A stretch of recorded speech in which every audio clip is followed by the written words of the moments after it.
He's joining us live from Merritt Island. And Greg, decades and decades of pollution has really resulted in harmful algae blooms and dying manatees.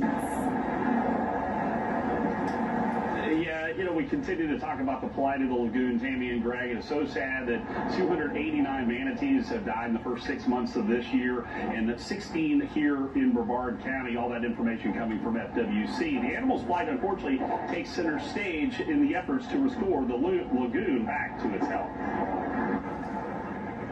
The Citizen Oversight Committee of the Save Our Indian River Lagoon program meets monthly to put their heads together on ways to help the waterway. Really excited to see you answer one of my questions in the video. This day the focus is on manatees and the sharp decline of seagrass, their primary food source. Still Bailey is an environmental health activist who brought her children, 14-year-old Connor and 9-year-old Colleen, to the meeting. I want their generation to have a better chance to be able to see what I saw growing up on the lagoon, to see a thriving ecosystem. Not where we're having to report distressed manatees. A good example of the plight of the manatees is this presentation from Doug Scheidt, an ecologist who contracts with the Kennedy Space Center. Aerial surveys were started in the late 70s and then starting in the early 80s as part of the long-term ecological monitoring stuff at the Kennedy Space Center. Those surveys show the effects of the super algae bloom in 2011. In 2009, seagrass was plentiful in the survey area, spanning from Port Canaveral north to the KSC launch pads. Fast forward to 2017, and the manatee count went down drastically